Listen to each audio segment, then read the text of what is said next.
disruption.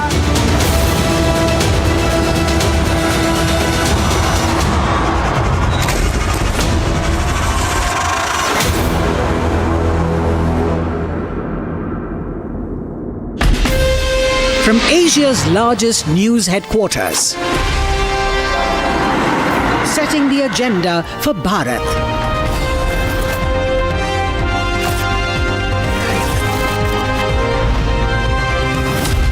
You're watching Republic.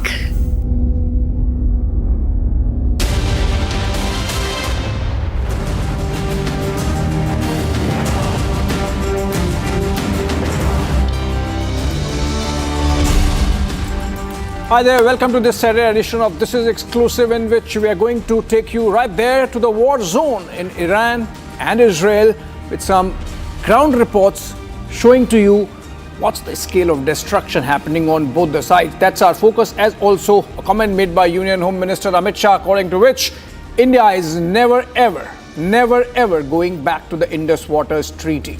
All that and more. Let's begin with the headlines.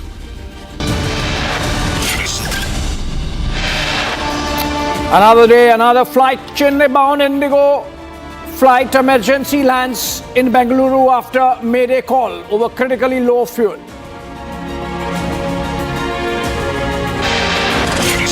DGCA issues show cause notice to Air India over multiple violations, calls for immediate removal of their rostering team members. Israel eliminates Iranian Quds Force commander Behnam Shahriyari, responsible for supplying arms to Iranian-backed terrorist group including Hezbollah.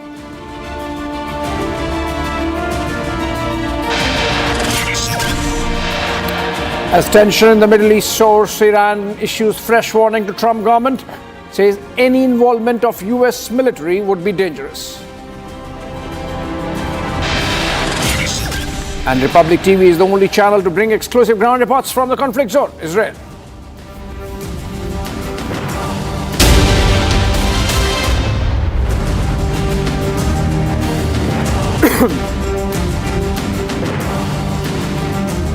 Welcome again, friends. Union Home Minister Amit Shah has announced that India will never restore the Indus Waters Treaty with Pakistan, saying that the water previously flowing to Pakistan will be diverted to Rajasthan via a new canal project, leaving Pakistan starved of its share. Shah justified the decision by citing Pakistan's alleged violations of the treaty's preamble, which promised peace and progress, stating that India lawfully placed the 1960 treaty in abeyance following the April 22 Pahalgam terror attack. That's none other than Union Home Minister Amit Shah speaking, completely ruling out any possibility of going back to the Indus Waters Treaty. And that's a big one. That's a statement of intent. That's a statement of resolve. And it clearly shows how focused the government of India is, which means, is the government working to a plan? That's going to be our focus. Let's have a guest, Madhav Nalapat. All right, Professor Madhav Nalapat joins us to help us understand what this really means. Professor Nalapat, India has put the Indus Waters Treaty in abeyance, but now Union Home Minister says we are never going back to it, which means there is a plan. The government is clear in its intent and resolve that we are not going to be taking it to business as usual so far as Indus Waters Treaty is concerned. Help us understand what this means. Look, the fact of the matter is, the 1960 treaty between India and Pakistan was the most unfair treaty ever involving an upper riparian state and a lower riparian state. The concessions given by India have been more than the concessions given by any upper riparian state in all the water treaties that have been concluded by upper riparian states with lower riparian states so far. It was basically signed as a consequence of pressure from the World Bank. At that point in time, in the 1960s, World Bank, 1960 actually, I believe it was signed. The fact is that the World Bank was very pro-Pakistan, of course. And why? Because India was seen as quote-unquote non-aligned and leaning towards the USSR, whereas Pakistan was very firmly in the US camps, SEATO, CENTO, all these organizations that joined. So the reality is that that pressure was one-sided pressure on India. On India, and basically what is the pressure? Succumb to all of Pakistan's desires. All of Pakistan's wishes should be fulfilled. And that's what happened. That's why the Home Minister Shah is absolutely correct, and I warmly and strongly welcome his stand about the Indus Waters Treaty. The fact of the matter is, Abhishek, I'm asking you, you've followed events for a long time. Yes. For enough time. Has Pakistan lived up to its promise in 1960 of abandoning the path of terror? It has doubled and doubled and doubled again, as the Home Minister who is in charge of the Home Ministry knows. So I can tell you very clearly, it's absolutely justified on the part of India. Professor Nalapat, we have absolutely analyzed in quite some detail, and you have been on a couple of shows with us as to why India should be reviewing, even before the Pahalgam terror attack, why India should be reviewing the Indus Waters Treaty. But Professor Nalapat, what I found interesting in this time, in the statement of the Union Home Minister, is that there is an intent backed with a plan, because he's saying we will divert this water to canals and right up to Rajasthan, which means the government has already formed a plans, action plan. Well, quite naturally, the government has formed an action plan, and I think it's very welcome. The fact is, Rajasthan has been starved of water that would legitimately have gone to it right from 1960 onwards. Countless farmers have suffered. A countless number of crops have been harmed as a consequence of this horrible treaty. And let's be honest, it is only Pakistan thereafter regarded India as even more of a soft state than it first thought. And that impression was behind all these terror attacks. So Abhishek, quite frankly, I applaud the Union Home Minister for stating on behalf of the Modi government that during Modi 3.0, the Indus Water Treaty is being scrapped and will never be revived. I applaud that. It is very pro-India, it's very pro-farmer, and Rajasthan needs that water. It should have got it in 1960, at least now it is getting it in 2025. I am really very happy about this, Abhishek. Right, absolutely. And hopefully by the time that the third term of the Modi government comes to its end, we would have already seen execution of some projects to make Indus Waters Treaty's abeyance with Pakistan a reality on the ground. Thank you so much, Professor Nalapat, for those details and perspective. Moving on to our story under focus, which is about the hot zone, the Iran-Israel war zone in the Middle East. Ladies and gentlemen, we are bringing to you the pulse of a world on fire. It's day 9 of the Israel-Iran conflict, and West Asia teeters on the brink of an all-out war, with the possibility of the United States joining in. Iranian missiles raining down on Tel Aviv, striking homes and a childcare center, while Israel vows total retribution, flattening missile launchers and eliminating key terror chiefs like IRGC's Behnam, Shahriyari, and Hamas-linked Saeed, Izadi.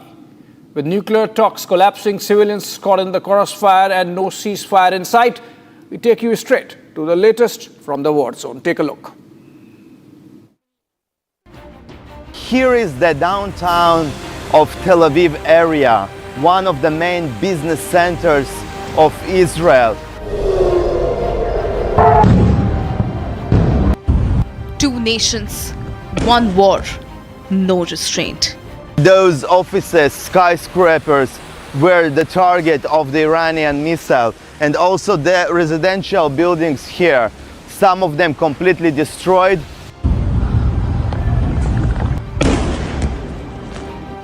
Civilians caught in the crossfire.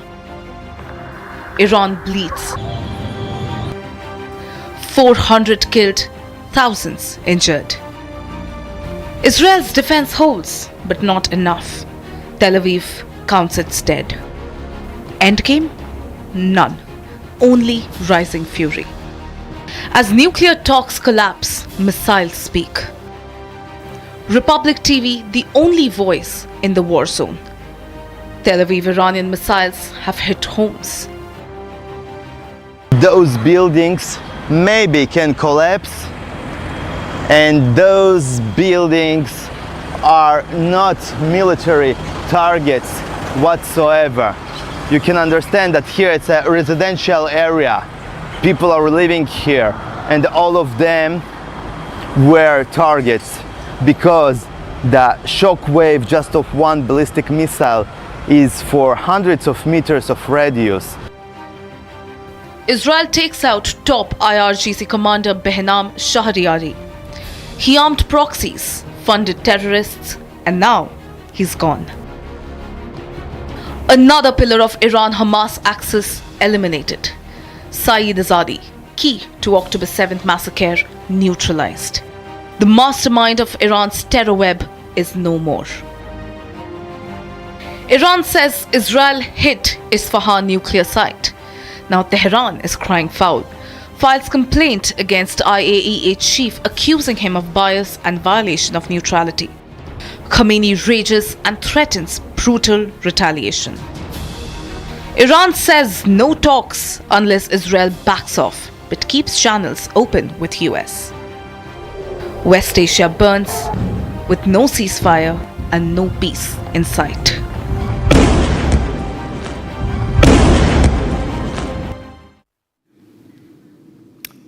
As the Israel-Iran war barrels into its 9th day, central Israel lies wounded, its civilian heartlands devastated by a barrage of Iranian missiles that have shattered homes, a childcare center, and the lives of countless innocents. Let's take a look at a ground report filed by our reporter Nick. I'm now in the center of Tel Aviv, minutes walk from the sea, one of the most touristic places in Israel.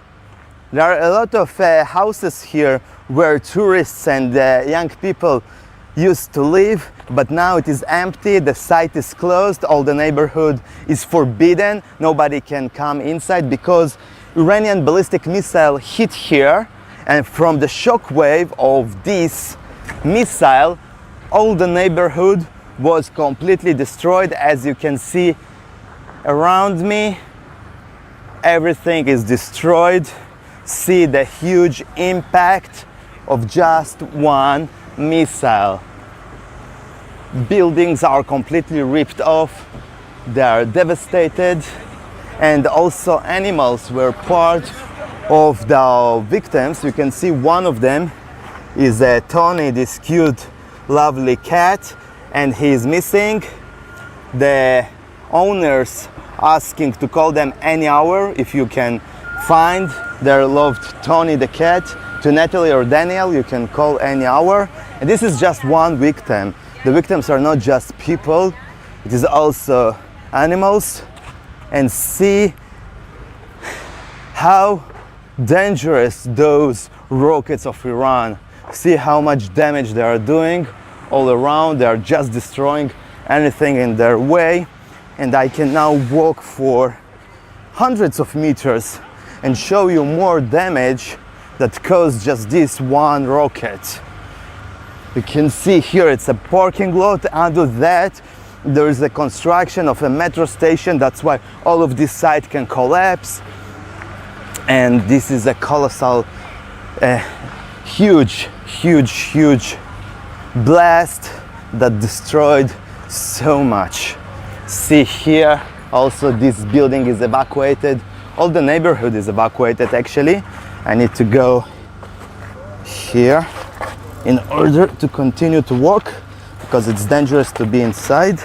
Okay, so here you can see also another building that was almost destroyed from this blast. You can see here right now how huge this missile, this from one missile. You see all of this building can collapse any moment because the impact of the rocket was so huge, and inside was the consulate of the United States, at least used to be, and also some of the offices of the Embassy of the United States. And probably it was the target, and now it could be a cause for the United States to join the fight against Iran. This building could any moment collapse, and it's not safe to be here. And also I can show you the street next to the sea, which used to be one of the popular streets among Israelis and tourists, and now you see all of the stores are closed because the buildings would be soon destroyed. It's not safe to be here anymore. You see, it was destroyed by the ballistic missile. The shock wave was so huge that it impacted all the area. Everything here now can't be safe anymore.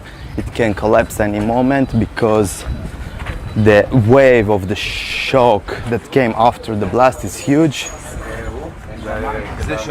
And now the authorities of Israel trying to understand and assess how extensive the damage, because they will compensate the owners of the shops. And this is the impact just of one rocket. And if we will continue to go on the street, you will still see that even here the shops are impacted by the shock-wave. You see here everything was destroyed. We are now hundreds of meters from the actual place where and you see the people still strong. You see how devastated was this impact of one rocket. Everything is destroyed, and I'm walking already hundreds of meters from the parking lot where the rocket hit the ground, and still you can see here the shock waves came all the way. All of this road, this street was impacted by this rocket. You can see here still places impacted, all of them from the shock wave. See how huge the impact. All of this is a residential area, one of the main shopping streets of Israel in the center of Tel Aviv. And all the places are devastated all around. And this is the impact, just reminding you of one rocket. And if I now will continue to walk for another minute, I will show you that the impact even came to the embassy of Tel Aviv, of the United States of America in Tel Aviv. Here also the shop was destroyed, and I continue to walk, and I will show you that the embassy of Tel Aviv, hundreds of meters away, the American embassy in Israel, which is located in Tel Aviv, also was hit by the shock wave of this rocket.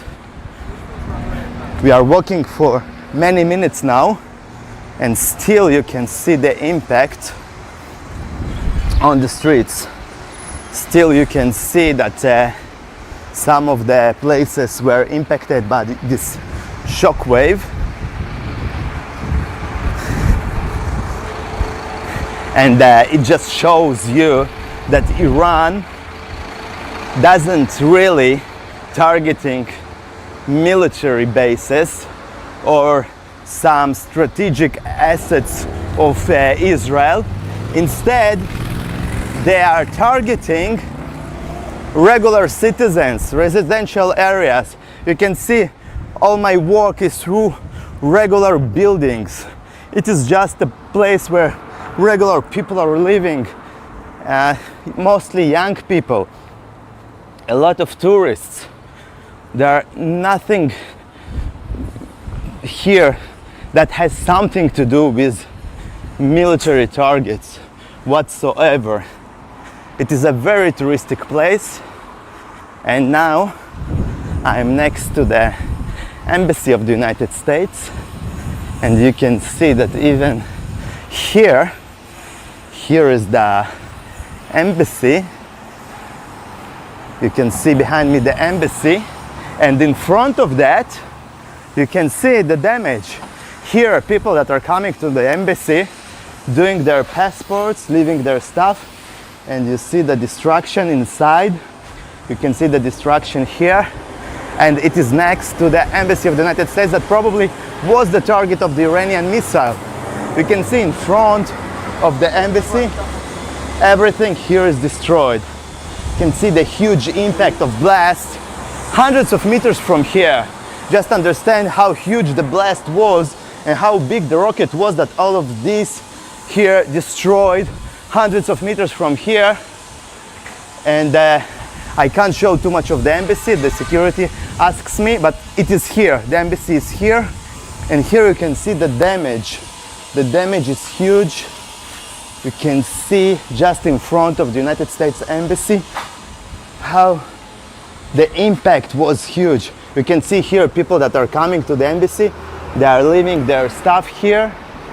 They are doing the passport photos here, and now it is destroyed. And this was the impact just of one Iranian rocket that probably targeted the embassy of the United States. Nikol Yochin, Tel Aviv, Israel. Nikol Yochin, Tel Aviv, Israel. All right, from Tel Aviv, Nick traveled for us to the Beersheba town of South Israel, where Iran had hit just a day ago. It was on 19th of June. In the evening, Iran's ballistic missile barrage struck the heart of Beersheba, devastating Soroka Medical Center. And this was southern Israel's lifeline for over 1 million people that was targeted and hit by Iran. And now Nick brings you a ground report from Beersheba Hospital, Soroka Medical Center.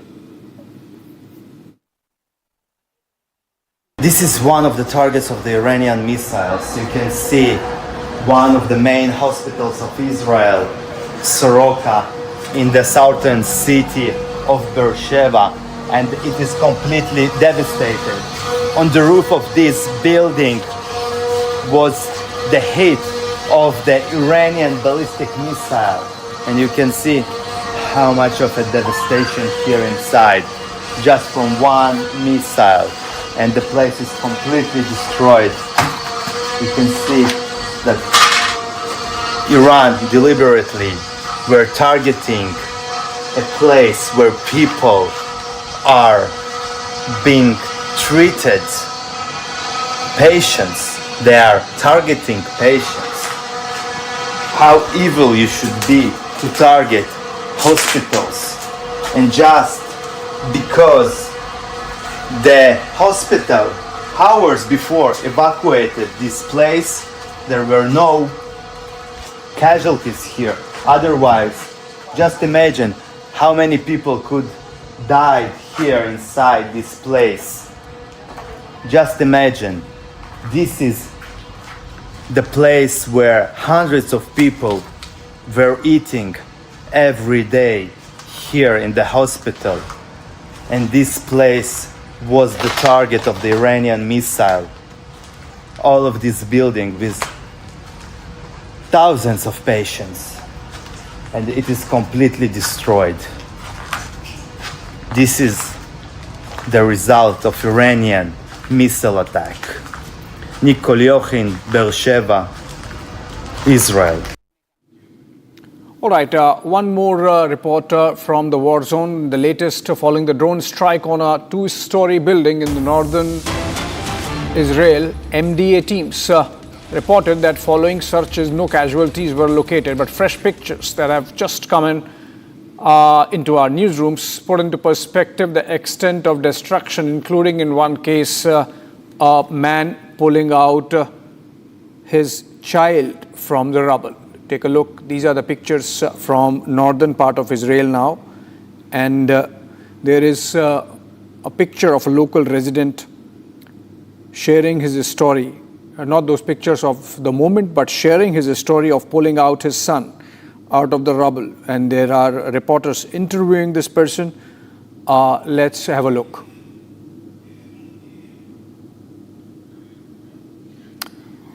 All right, these are just pictures we have as of now, but we'll come back to this report as we have more.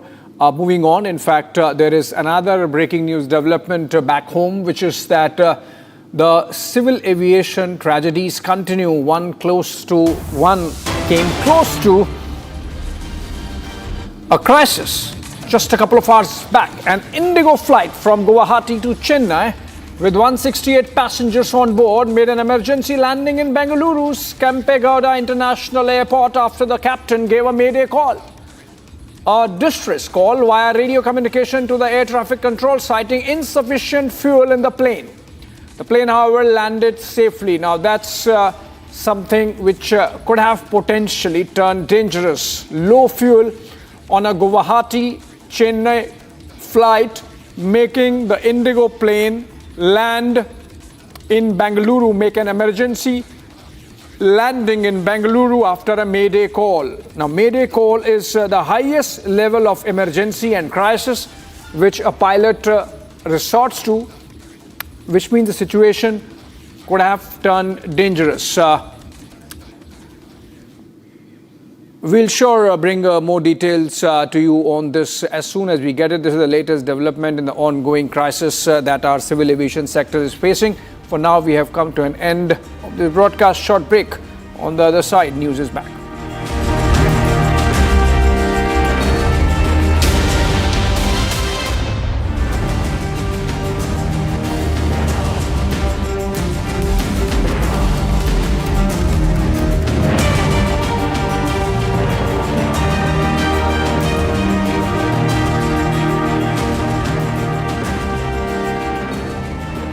आपकी favourite Hyundai cars पर मिल रही है amazing deals. वैसे लोगे तो आप Hyundai ही, चाहे दिल की सुनो या डील्स की, तो जल्दी चले आओ हुंडई शोरूम। दादी के हाथों का जादू और खुशबू से महकता घर, माँ की मुस्कुराहट और खाने की सुगंध। MDH गरम मसाला, क्योंकि हर रिश्ता है स्वाद से जुड़ा। विमल में गुलिस्तां की ये कुछ लजीज फरिश्ते, जब साथ घुले तो जी ललचाए और दिल कहे कि स्वाद की इस जुबान में खुद को ऐसा डुबाऊं कि निकल ना पाऊं। विमल की जुबान कुछ है ही ऐसी, मानते हैं ना? विमल, बोलो जुबान केसरी। MDH की हल्दी मिर्ची धनिया करे कमाल, ये रंग दे, ये खुशबू दे, ये तीखा, ये कम पड़े, क्या निराला MDH मसाला। जितना भी हम शुक्रिया अदा करें कम है उनके लिए, और हम लोग जिंदगी भर इसको भूलेंगे नहीं, जो काम हमारे उन्होंने किया है। और खास तौर से इंडिया गवर्नमेंट का, मोदी जी का, जितने भी स्टाफ हैं तेहरान में, तुर्कमेनिस्तान में।